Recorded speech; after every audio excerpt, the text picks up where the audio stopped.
Hello, good morning, and welcome to today's edition of TVC Breakfast. It's a Monday morning, and thank God it's Monday. That's what we're saying now. My name is Zeto Maedu. Good morning, Nigeria. It's good to be here again for the new week. I am Veronica, Danik Boy. Good morning, Nigeria. Whichever state you find yourself, thanks for joining us. Welcome to our show. We're about to have a great one right here on this table. My name is Ria Abdul. And it's time to serve you what is trending in Nigeria in terms of politics, entertainment, and everything. Though it's a Monday morning, and I'm Ibrahim Sheta. It's good to have you join us, and good to see you guys this morning. Good to see everybody. Everybody looks beautiful and radiant today, actually. Oh, I love the Monday fever. But I have, Monday blues, kind of, because I think I woke up 3 a.m. and I felt maybe I could just take 1 hour nap. And before I knew it, the time is already gone. That was the devil telling you to take 1 hour nap. Anytime you wake up that early, don't listen to anything in your head. Just go ahead and start getting prepared for work. Definitely. Because when you try it, you realize that, hey. Anyway, but the major thing is you're here now, and the work has to be done. Absolutely. The energy you need, you just push yourself to do it. Yes. Because our viewers need to be served. And like you have rightly pointed out, we are touching on politics today.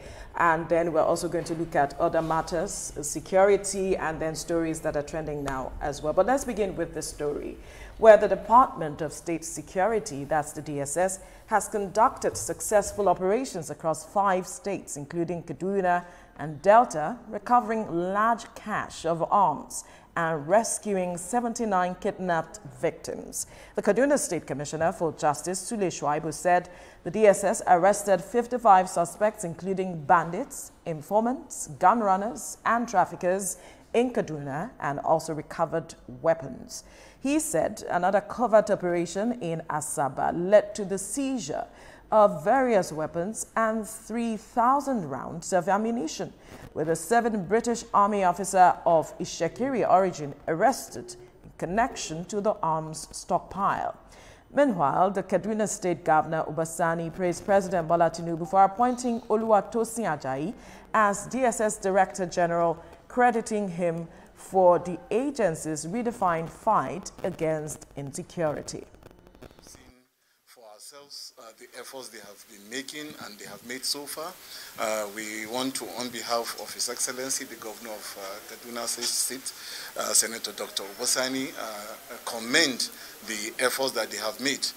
One cannot say that with what we have seen on ground, that now that everybody is on holidays, they are still working, that they are not really doing what they are supposed to be doing. One will want to say they are really on their oars. I want to also use this opportunity to commend the DG of the service.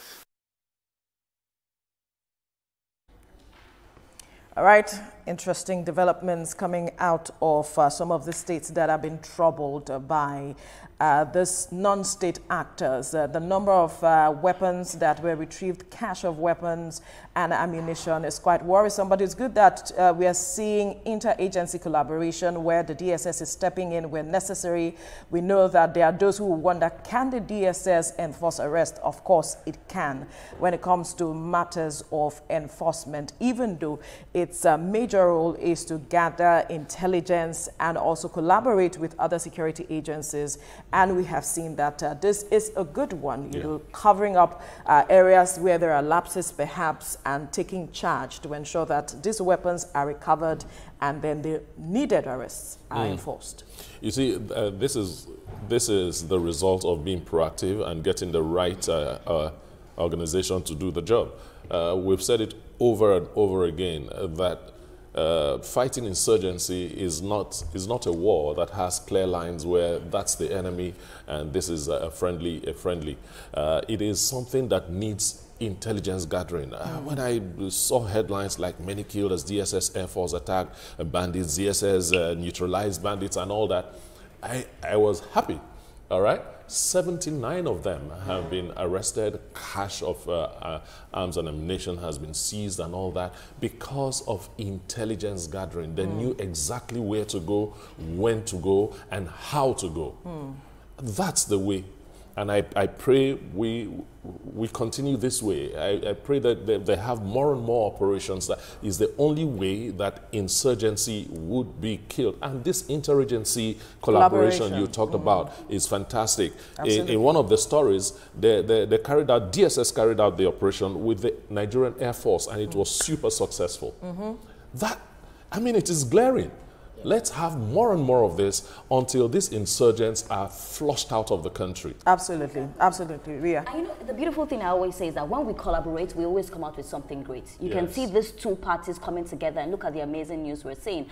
Also, we need to give accolades to Mr. Oluwatosin Ajayi, because I think that he has done a fantastic job. You can see that he's working. It's not just about him saying, I will do, but we are seeing the actions. And out of the people that were brought out, there were children, there were mothers, you know, there were fathers. It's so beautiful that the government is listening, people are listening, and now we see that the importance of intelligence. Look at what intelligence is doing. Like you said, when you're trying to catch a criminal, it's not about, oh, you know, where are you? This, like, you need to be tactical, you know, you need to be tactical, and that is what has been put on the table. So this is fantastic news. Like, this is what Nigerians need to hear. Mr. Tosin, we want more people to be arrested. We want more collaboration, and we want more people to be eradicated. But there are those who will say, well, perhaps it's because he's just appointed. We are seeing him showing some level of force, Ibrahim, and then all of that. But where do you see this anyway?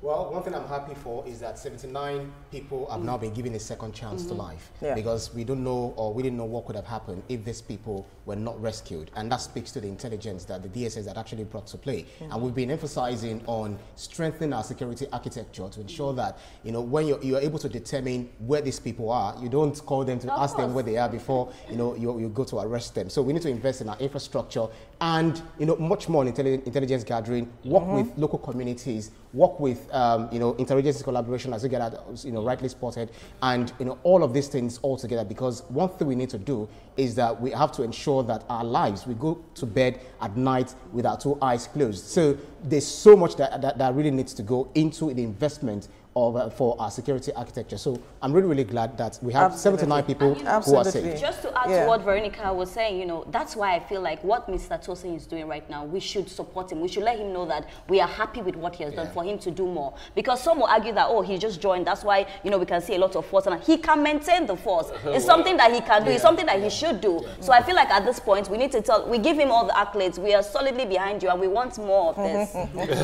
Absolutely. And it also goes to show that Nigeria needs to do a lot of mopping up of weapons. Because you see that huge cache of weapons that were retrieved, and you wonder, where are these people getting these things from? Are they hiding it and all of that? But it's good that we are still seeing, you know, that these arrests are being made and we are recovering those weapons. More work needs to be done, obviously.